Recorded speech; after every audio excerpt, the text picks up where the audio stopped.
వాళ్ళకి తెలియట్లా. క్రైస్తవులను దాడి చేస్తే, క్రైస్తవుల పైన దాడులు చేస్తే వాళ్ళు భయపడిపోతారు, పారిపోతారు. ఇంకెవరు క్రైస్తవ్యంలో ఉండరు అని వాళ్ళు అనుకుంటున్నారు. కానీ ఎప్పుడైతే దాడులు, ఎప్పుడైతే ఈ వివక్ష ఎప్పుడైతే ఉంటుందో తిరుగుబాటు ఇంకా ఎక్కువ అవుతుంది. క్రైస్తవ్యంలోకి వచ్చేవాళ్ళు ఎక్కువ అవుతారు. పాస్టర్లు ఇది రాసి పెట్టుకోండి. హిందువులు ఎవరైనా చూస్తే ఆంధ్ర, తెలంగాణలో దాదాపుగా 2 లక్షల మంది పాస్టర్లు ఉన్నారు. ఈ 2026 నుంచైనా లెక్కేసుకోండి. పాస్టర్లు అయ్యే వాళ్ళ సంఖ్య పెరుగుద్ది, క్రైస్తవ్యంలోకి వచ్చే వాళ్ళ సంఖ్య పెరుగుద్ది తప్ప తగ్గదు. ఎక్కడ తగ్గదు.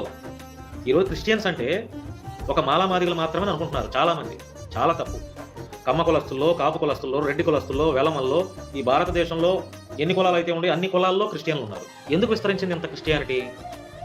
ఎందుకు విస్తరించింది అంటారు చెప్పండి? ఎందుకు విస్తరించింది? ఎందుకు విస్తరించిందో మనందరికీ తెలుసు. అందులో ఏముందో, ఏమి నచ్చిందో మనందరికీ తెలుసు.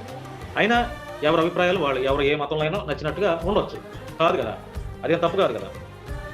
ప్రవీణ్ పగడాల గారి విషయానికి వస్తే ఒక మాట నాకు బాగా నచ్చింది. అంటే అన్ని ఆయన చాలా బాగా మాట్లాడతాడు.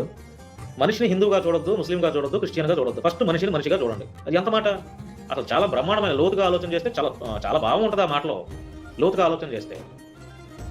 కానీ ఇప్పుడు అట్లా లేవు. ఇప్పుడు చూడండి న్యాయం ఎక్కడ ఉందండి ప్రజాస్వామ్యంలో? ఈరోజు నాన్ వేసిన అతను ఒక మాట మాట్లాడంగానే ఈరోజు ఇంతమంది అతని మీద కేసులు పెట్టి ఇండియా రప్పించాలి అది ఇది అంటున్నారే.